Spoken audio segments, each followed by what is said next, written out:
Hi guys, welcome back once again. Advice for today's is huwag kang sasaksi ng mali. Ganito po yan eh. Kapag halimbawa sumasaksi ka sa alam mo namang mali, pero patuloy kang gumagawa ng kamalian, pinusuportahan mo pa, edi kasalanan po yun sa mahal na Diyos nating Ama. Nagkakaroon ka ng kasalanan. Bilang isang mabuting tao, huwag ka pong sumaksi, sabihin mo yung katotohanan. Totoo lang ho, huwag kang aano sa mali. Kasi kapag sinasaksihan mo o pumapanig ka sa mali, di alam mo na mali, di bakit ka pa pupunta dun? Kung isa kang mabuting tao, pigilan mo yung mali na yan. Manindigan ka para sa tama, hindi susuporta mo pa yung mali. Mali na nga, sige ka pa, kampi sa mga maling tao, di ba? Kapag ka mali, itama mo, idiretso mo na, wag yan natin gawin kasi makakasama yan pangkalahatan nating kapatao.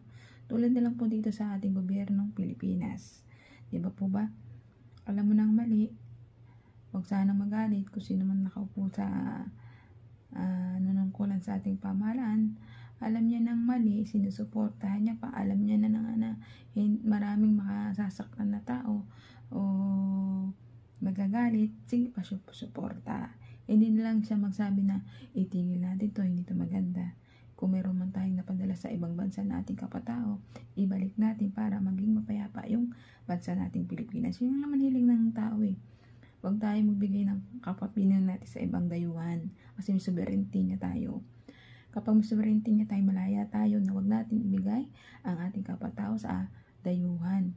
Kasi paglaban natin ito na may balik na sama-sama tayo dito na mapayapa at ligtas na may kalayaan ang ating bansa.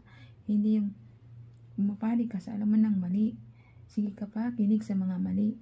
Kasi nga ikaw niluklok ng tao, ibig sabihin, mag-isip ka ng tama para sa nakararami, hindi pan sarili mo, hindi pan sarili ng iba, ng kaibigan mo, hindi pangkalahatan buong Pilipinas. Isipin mo na alam mo na marami magagalit na tao, na alam mo na na lalabag ka sa batas ng tao ng Pilipinas. So huwag mo gampanan yung mga alam mo nang na makakasira sa bansang Pilipinas. Bilang isang leader, dapat pakita modelo ka ng isang bansa na may mapayapa at ligtas na bansa at may pagmamahalan at iniisip yung pagmamahal lang nakakarami, hindi yung iilan lang. Kasi kapag ganyan po pinapairan ay hindi po magiging maganda ang pagiging pamumuno nyo sa bansa. Kumbaga babagsak kayo at aalisin kayo sa pagpwesto nyo kapag ganyan lang ang ginagawa ninyo. Magbibigay po kayo, isipin yung nakararami, lalo na leader kayo. Isipin nyo yung nakakarami, nakakabuti, at yung ikakaunlad ng inyong